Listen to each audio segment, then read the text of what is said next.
So what I'm going to be talking to you about today is only very little about COVID. It's going to be linked to much broader research projects that I've been working on over the last few years about people who resist the experts in various kinds of ways, but in particular, not just resisting the experts. This talk is more focused than that broader project, and it's specifically about resisting interventions. And the question that I'm interested in here is, why do individuals and groups resist interventions that they desperately need? So, as is the topic of today, in situations of pandemic emergencies where people really need interventions, they really need access to healthcare, why would people resist under those kinds of circumstances? So I'm not a sociologist by training. I'll talk a little bit about a sociological project that's ongoing, but mostly I'm very reliant on the work of actual sociologists out there in the world.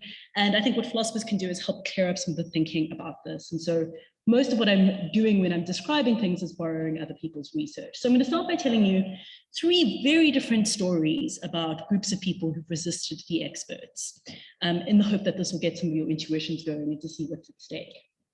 So the first story is from my home country. It's about South Africa. And before I talk about resisting interventions, you need a little backstory about where this came from, why this was so heated. So prior to the incident that I'm talking about, from the late 90s to the early 2000s, there was AIDS denialism as official South African HIV/AIDS policy. This was mostly led by the man in the photograph here, Thabo Mbeki. He's super interesting because he's smart, he's well-intentioned, he's well-educated. He's really trying his best to make good policies to help people. And yet it all goes tragically wrong, and he ends up following a marginal group of scientists who believe two things that are important for us. First, that HIV doesn't cause AIDS, and second, that antiretrovirals, the treatment that people who are HIV positive need to stay alive, are toxic. The result of this was that antiretroviral therapy wasn't available in South Africa until about the mid-2000s, until 2004, and this had tragic consequences. So there were about 171,000 avoidable new infections during this time, 343,000 deaths. But ultimately, this policy was overturned through extensive activism, through a series of legal cases, through protests, through drugs being illegally imported into the country to make a point. There was an extremely difficult fight in order to overcome this policy and get access to treatment, which is why then resistance to treatment becomes so perplexing. So in 2004, HIV/AIDS medication becomes available via the public health system, and we would expect to see people flocking to the streets, especially because the battle against Mbeki was so bitter, so difficult, such a terrible time. We would expect there to be like jubilant, enthusiastic embracing of the medication when it became available. I should probably point out, and I should have probably pointed this out on the previous slide, South Africa has an extremely high HIV/AIDS prevalence. This is a real public health concern. This is a public health crisis. But what we see, at least at the moment when these drugs become available, is not people enthusiastically flocking to clinics to get tested and treatment. Rather, we see extreme suspicion, extreme hesitation, and it looks as though, at least in this moment in 2004, that people aren't going to get tested and treated, which would be, I feel like, the most tragic outcome after all of these years of struggle to get access to the treatment. So Johnny Steinberg is a South African ethnographer who incidentally has his background training in philosophy, the philosophers in the room. And he was very concerned about this, as were we all really, to try and figure out what was going on. Why were people doing this? And he went and did an extensive ethnography in Eastern Cape province, my home province, to find out what was happening. And he wrote this tremendous book called 3-Letter Plague. Ultimately, it turned out that people did ultimately get tested and treated. We can talk about it in the Q&A if you're interested. South Africa now has an astonishingly successful antiretroviral program. But in 2016, when Steinberg is reflecting on his ethnography to find out like what he'd got wrong, like why did he predict this so poorly? Why did everyone think people weren't getting tested and treated? There's this little anecdote, which I think is my favorite story. And so this is in the Eastern Cape of South Africa, the poorest province, very desperately affected by HIV. And the story is of a white MSF doctor. It's relevant that he's white in the story, who is spearheading the testing program. So treatment has become available, you need to get tested in order to get treated. You've got this doctor who is very altruistically going and heading up the testing program. But he's traveling from village to village, and as he's traveling, the rumors are kind of spreading along the landscape before he even manages to get to them. So by the time he gets to villages, people are already suspicious of his presence. They've heard about this white doctor who comes and tests people, but there are conspiracy theories afoot at the time. And so people are concerned that, in fact, this isn't a treatment program, this isn't about testing, that in fact, when the doctor takes their blood, he's infecting them rather than treating them. And so this is this rumor that's preventing people from getting tested. And when he gets to the town, he's confronted with hostility. The nice kind of like conclusion of this particular story is the way that he deals with the hostility is that he stands on the table, takes some of his own blood, explains the science as best as he can, and that calms the crowd down and he's able to get on with the business of testing. But I feel like the story encapsulates something broader that was going on at the time, which is one of not people flocking to get tested, but rather resisting treatment and testing, even when it comes directly to their front door. Okay, so that's story number one. I need to plug a water. Story number two is about the Ebola outbreak from 2013 to 2016 in West Africa. So I'm too short and too far down to kind of like indicate the way the picture goes. But you know, that's the bulgy bit of Africa, and you've got the rest of the continent going down there. I assume you've all seen a map of Africa before. So 3 countries were the epicenter of this. It was some in Nigeria as well, but Nigeria was actually able to like deal with this very quickly. This is really where stuff was going down. So these 3 countries, the so-called Ebola triangle, Guinea, Sierra Leone, and Liberia. And this ran from like roughly 2013 to 2016, depending on how you divvy up that time frame. Conservative estimates think that there are about 28,000 cases and 11,000 deaths. So these numbers were kind of shocking when I first started working on this project, but now in light of COVID, this is small potatoes, I suppose. But it was a big deal at the time, and it was certainly the biggest Ebola outbreak we'd ever seen before. That Ebola wasn't new. We'd seen outbreaks previously, mostly in East Africa. And part of the reason we weren't that bothered about Ebola is it seemed kind of too deadly. So people would get sick and die before they had an opportunity to infect other people. And so you'd have these minor outbreaks where there'd be a couple of 100 cases. It wouldn't be able to spread very much because people wouldn't be healthy enough to travel. And so it was like pretty contained.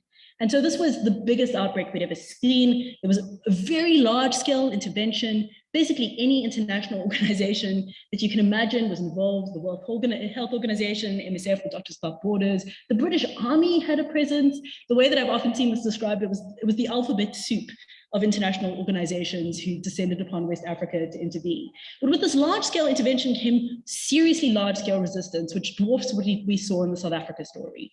So even in countries where there wasn't really extreme resistance, there was some resistance. And so in Liberia and Sierra Leone, what we saw was people hiding their ill relatives when the medical teams would go around searching for sick people. They would hide them away in the back so that they wouldn't know that they were there. There was a failure to report to health services that they had sick relatives on the premises, or also failure to report that relatives had died.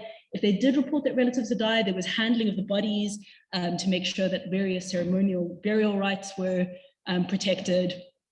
And so even in places like Liberia and Sierra Leone is supposed to be extremely accepting of international intervention because of various things that went down with the civil war. Even there, and this of course doesn't say, everyone did this, but there was a notable sense of resistance even in these places.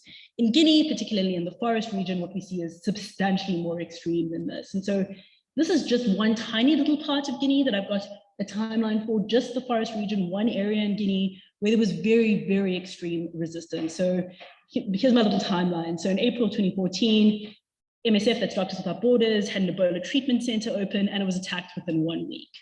June to July of the same year, 26 villages barricaded themselves in. And I've got that as a short version so that I can get the whole timeline on one slide. But this was an extremely extreme reaction. So communities were felling trees to block access roads to them. They were cutting down rope bridges to prevent people from getting access. And part of the extremity of this is that it didn't only prevent medical teams from getting access to them, it also prevented them from getting access to the outside world. This was really a very damaging thing to do, not to others, but to oneself as well. In August, there was an attack on a health center in Kuyama. Again, in August, there was a city riot in which 22 people were injured. What had precipitated the riot was the spraying of antibacterial stuff over the market, and the riot occurred as a result of that. And then the most extreme action, it's kind of as the things are building towards a crescendo, is that in September, 8 members of a medical team were murdered trying to access a community in Womi. And so the community said, no, you're not allowed in here. They said, don't come in. They proceeded to force their way into the community, and the medical team was murdered. in a really extreme way. And I mean, it gets grisly. I don't think we need to go into the details. It's a bad thing that happens.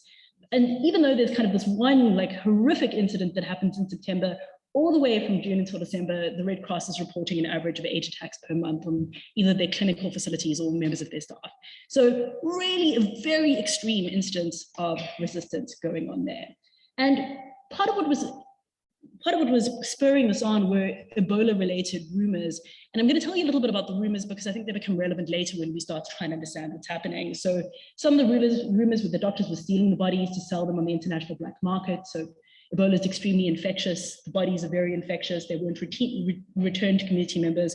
Rather, they were taken away. And this act of not returning the bodies then got interpreted as the bodies being stolen so that organs could get sold on the international market.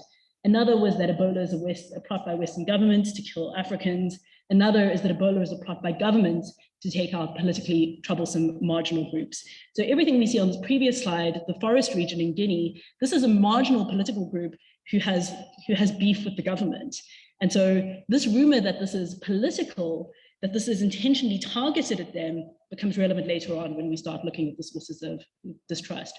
Importantly, none of this is the result of lack of proper science communication. So those of you who are saying, okay, well, what we need is just better public health campaigning on the behalf of the international organizations, there was actually plenty of excellent science communication going on at the time. There was lots of good information available to people.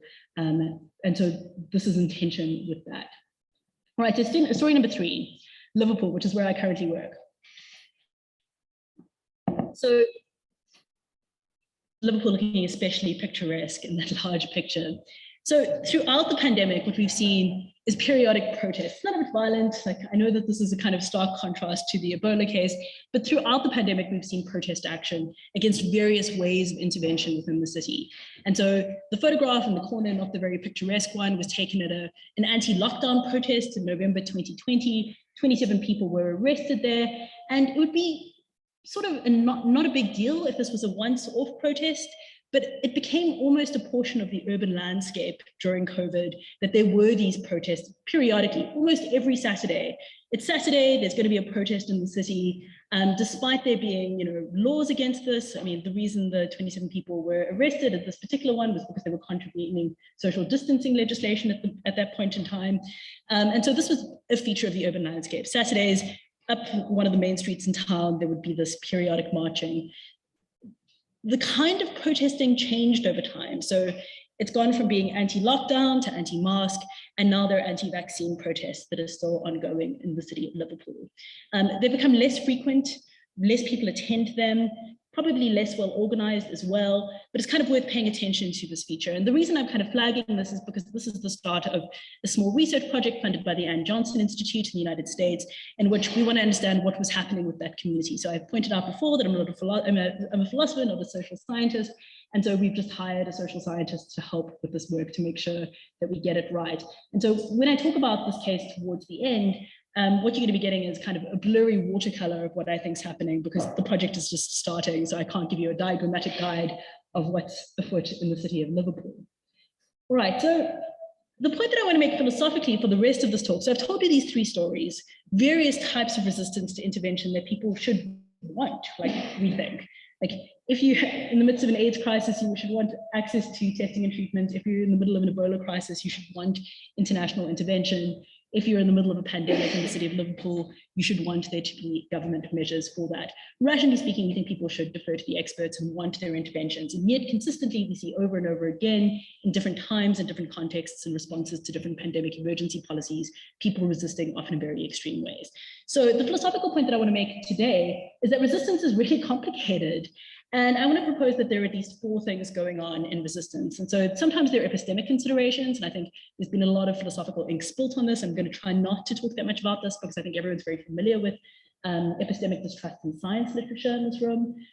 There's been a growing trend in philosophy of science to look at value-based considerations to distrust science, and so the science underpinning these policy interventions. I'm going to add 2 additional categories, which is that sometimes resistance is emotional and sometimes it's political. I haven't written anything proper on the political distrust category, and so I think that's going to be the blurriest of the categories that I give you today. I don't think that these are four completely distinct categories. I think that the edges are fuzzy, and that often we see more than one of these things going on simultaneously. I also think that these categories influence each other. All right, so let's start with epistemic distrust in science. And so there's a large body of philosophy of science literature on this, and I'm fully aware, right, that policy interventions aren't just the science. So it's not like we have a scientific understanding of something like COVID and it goes immediately to the population. It's got to go through policy. But if you distrust the science, you're going to distrust the policy intervention based on that science. And so it's worth having an understanding of some of the reasons to distrust or distrust the underpinning science. So I think one of the most popular views in philosophy of science about trust in science is that we ought to trust science because of the scientific community.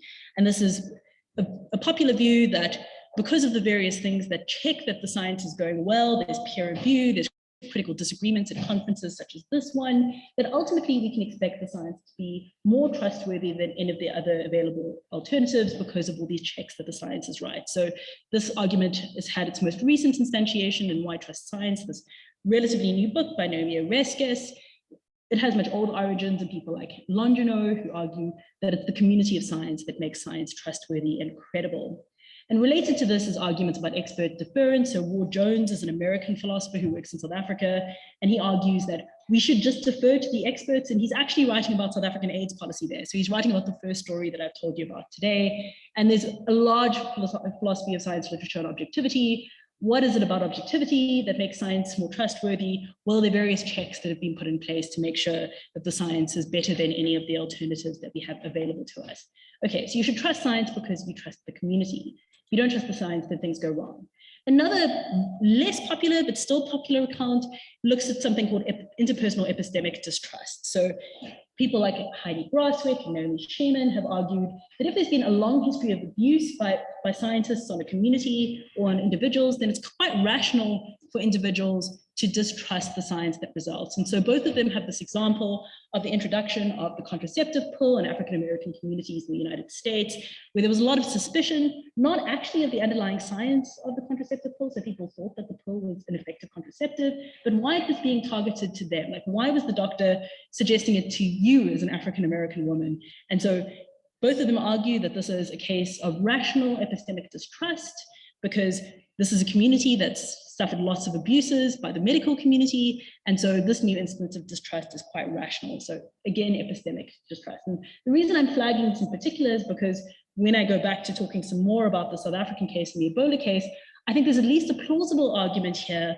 that both in South Africa and in the Ebola case, you could say that part of what's going on here is rational epistemic distrust based on a long history. In the South African case, it's like the case that Graswick and Shemin talk about, because there is a long history of medical abuse. So various medical arguments with the foundation of the apartheid state, stuff to do with hygiene, and that they then separated out the community hygiene. This was the argument that was given, this wasn't the truth.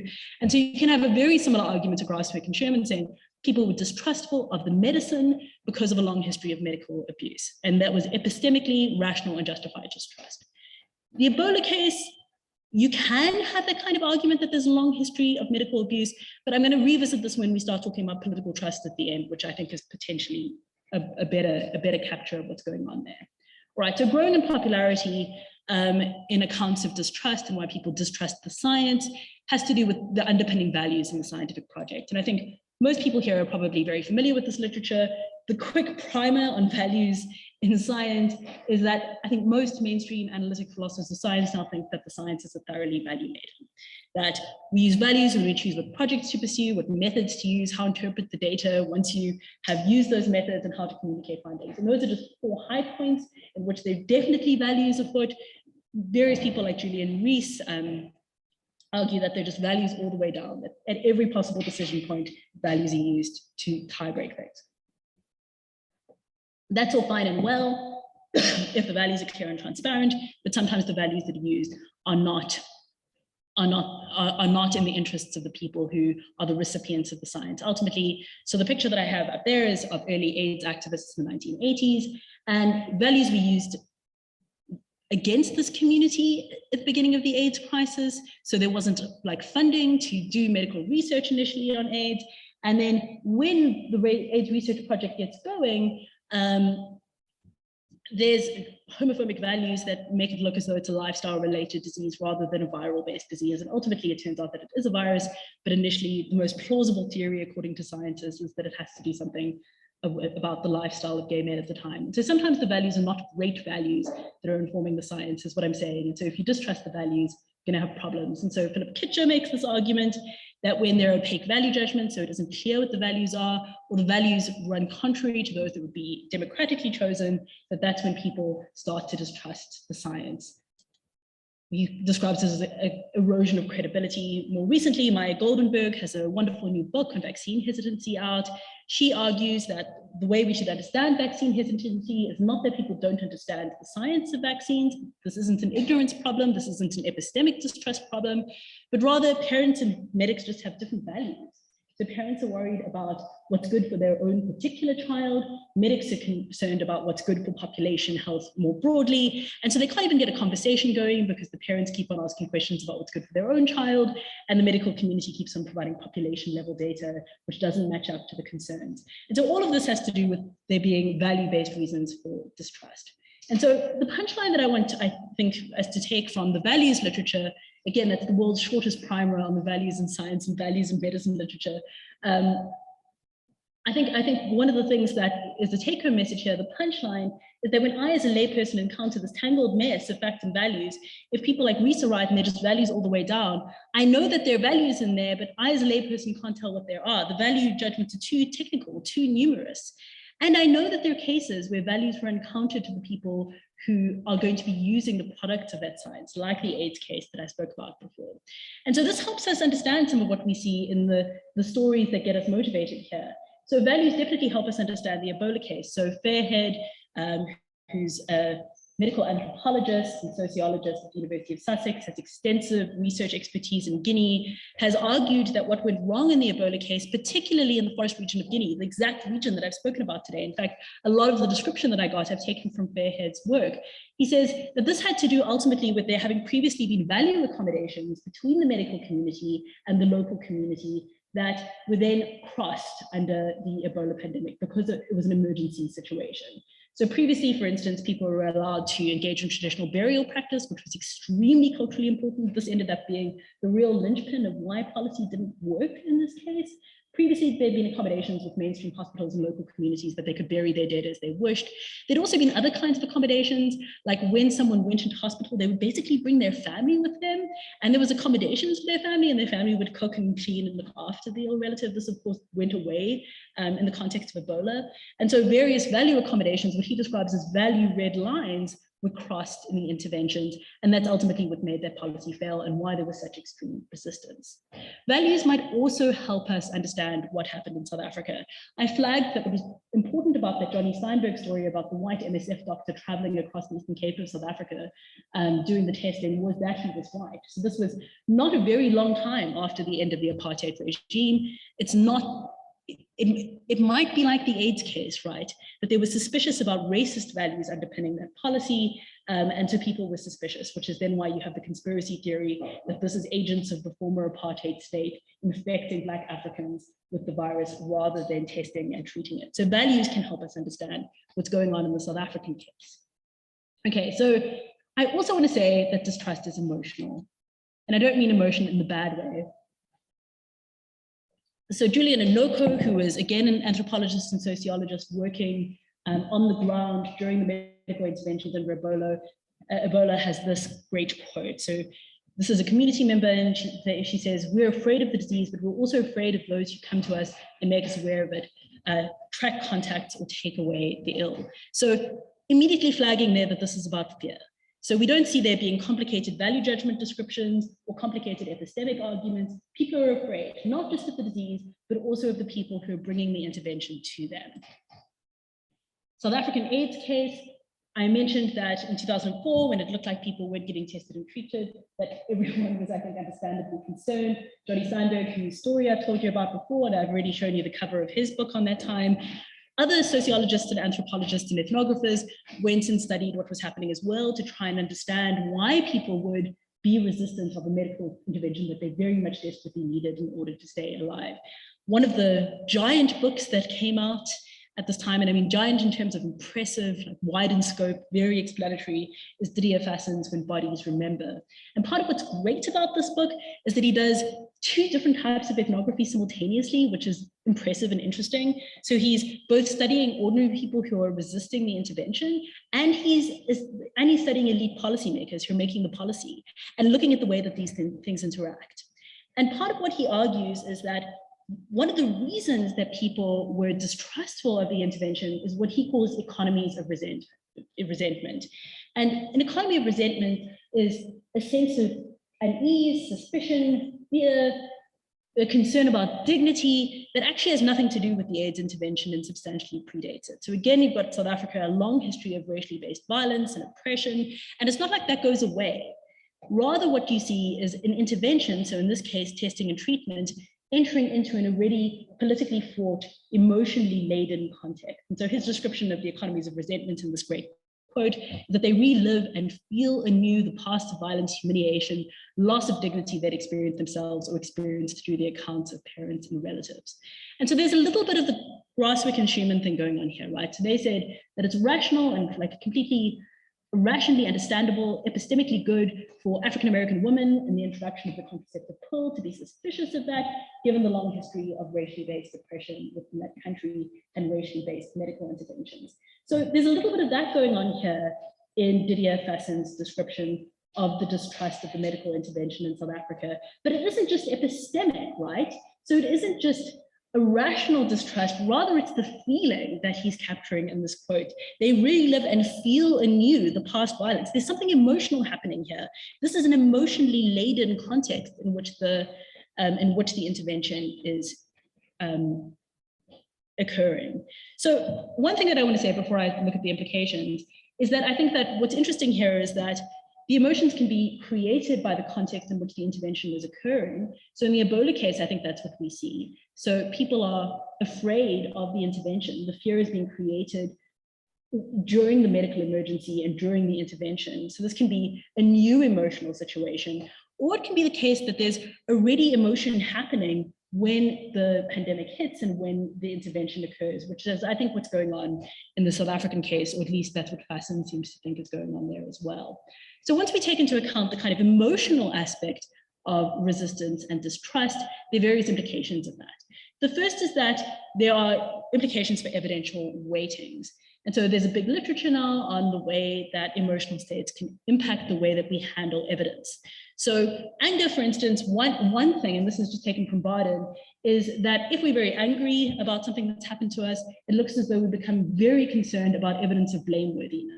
We want to find someone to blame. We want to find someone to hold accountable. And so we disproportionately weight evidence that has to do with blameworthiness if we're angry. Something else that is prevalent in the literature that Barden doesn't talk about in this explicit bit that I've quoted here is that very often anger can make us very attentive towards details. It can make us very driven to do our homework in a way that we wouldn't do otherwise. And so that isn't necessarily a bad implication that like engaging with evidence in an emotionally heightened state, because it might make you very concerned about the details, very, very motivated to keep going. One of the implications of fear on evidential weighting, says Barden, is that it makes us take evidence of risk substantially more seriously. So if we're afraid, any evidence that we have of a risk, we disproportionately boost in a way that we wouldn't do if we were assessing the risk and a cooler outcome. So that's implication number one. This has implications for our evidential weightings in situations of pandemic policy response. The second implication that I think of there being emotional aspects to distrust is that this helps us understand one feature that we kind of intuitively already know goes down in instances of distrust, which is that it's very sticky. And by sticky, I mean difficult to undo. It's difficult to undo distrust once it's been established. And again, I think that we see this recurring in the cases that I've spoken about today. So we have distrust in South Africa towards medical practitioners that predate the AIDS pandemic and is related to the long history of apartheid. And it isn't like you can now just provide people with pamphlets about the new intervention and that distrust goes away. And so what we see is it being extremely sticky. And we can talk some more about this in the Q&A. And that stickiness means that epistemic interventions might not be that effective. So handing out leaflets, doing public health messaging campaigns might not be all that effective. The final category that I want to talk about today is political distrust. And right at the beginning, I pointed out that this has kind of been lurking in the background of my work for the last few years, but I haven't written about this. So consider this to be a blurry watercolor of what I think is going down. So in Sierra Leone, where we saw some resistance to Ebola interventions, not the extreme ones we saw in the forest region of Guinea, often what we saw when speaking to people, not me speaking to people, but medical practitioners speaking to people, sociologists, ethnographers, is that people didn't have a problem with the medical intervention, but they did have a problem with their own government. They found their own government to be deeply suspicious and not the kind of people you would want to trust. And so the problem with the medical interventions in that case was that groups like the World Health Organization were getting a little bit too close to the government. They were seen as being too closely affiliated. If you don't trust the government, you don't trust the interventions that are too closely affiliated within that group. I mentioned before that in Guinea, the group that was most extreme, most violent, the group in the forest region, the one where we saw the murder of the medical practitioners, was a marginal political group, and they believed, at least in the interviews that were conducted with them, that they were being explicitly targeted because they were a marginal group that were considered troublesome by the government. They thought that Ebola was real, but they thought that they had been explicitly targeted, which is why they were trying to keep people out of their communities and why the barricading then becomes substantially more sensible, because if you think people are trying to intentionally infect you with a deadly disease, you're going to really try to keep your distance.